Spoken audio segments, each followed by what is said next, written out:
Hi, this is Jennifer R., also known on Tumblr as Once Upon a Teacup Dream. This is a video review for my tea blend for Murphy, Lieutenant Karrin Murphy, one of the best characters ever, basically, from the Dresden Files by Jim Butcher. Murphy's basically one of my favorite characters, and definitely the one I would want to have my back in any sort of dangerous situation, whether that would be magical or mundane. She's strong and reliable, she's brave, but she's also loyal to anyone that she's, been attached to. She can be so snarky because she's just a very smart person, but she's not afraid of getting her hands dirty. And even in the worst situations, she can be very reassuring. And all of these qualities, I think, are all the more valuable in her because she's a human who's been thrust into this magic world that she can't control and she has no real knowledge about, but she continues to fight anyway for the sake of her friends and her family and the world. So I tried to bring all of these traits into a tea blend for her. The first element of the tea is the Assam melody, which is a black tea, which for me represents sturdy strength and reliability. This tea is dark and black. It's very bold tea, one of the stronger ones. So to me it seems sort of like a fearless tea, but it's also got an everyday kind of taste. It's not filled with any extraneous floral tastes or any of the bergamot or lavender that you see in some of the other black teas, and so it seems sort of a daily average thing, which harkens back to Murphy's humanity for me. The second element is the cinnamon tea, which is a black tea that has bits of cinnamon bark and cinnamon flavor in it, which to me seems very spicy and snarky, and that gets at her brave qualities. This brings a heat into the tea, which is good to really liven up the Assam melody, which has strength but not much of a bite. And so this adds that spice. It's a lot more of an assertive tea than the Assam melody. It's very in your face, much like Murphy can be sometimes. And it's kind of an all or nothing tea, it makes a statement and it doesn't back down. It doesn't go halfway, which is very much like Murphy, if you've read the books.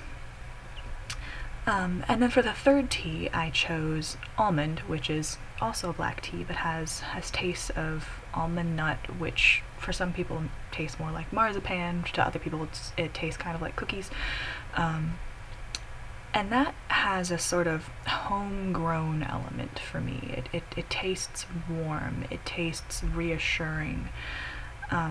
It's a calmer tea, but it doesn't have any real feminine qualities. I wanted to bring in something smoother that would soften the blow of the cinnamon and the Assam, but wouldn't be overly feminine and girly, because Murphy is not. She has trouble wearing dresses. She eventually gives herself a buzz cut later in the series. She gets herself bloody and cut up and covered in mud, and rides a motorcycle. She's not the very feminine kind of role, and so I wanted to avoid using any florals or fruits, and so the almond is a way to bring in more of the homey quality without sacrificing her tomboy feel.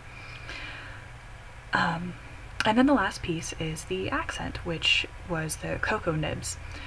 For that I was trying to get at the way that Murphy has that unexpectedly sweet quality once you get to know her, and it's really once you've very well gotten to know her, only the people she's known for a very long time, like Harry and their little Scoopy gang.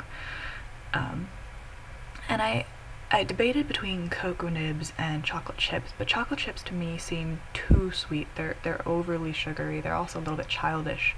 And so cocoa nib has this flavor of the coconut, but flavor of the cocoa, sorry. But it's not as sweet, so it feels more grown up and a little bit jaded. You know, she's seen a lot. She's become a little cynical. She's become a little paranoid. She's not the chocolate chip cookie kind of person anymore. So that's the tea blend. In the bag, it smells sort of like cookies, but that fades a lot when you brew it.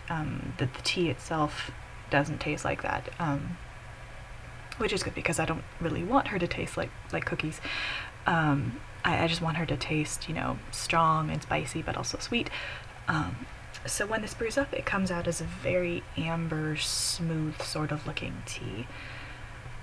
The way I drink it is, I think it's best with a little bit of sugar and a fair amount of milk, because I find that black teas, you know, whether they could do well with milk or not kind of depends on the piece, but I think that the almond and the cinnamon do really well with milk. It adds a creaminess to it that balances them out a little bit, makes them a little richer. So that's how I enjoy drinking it, and I hope you will enjoy drinking it too.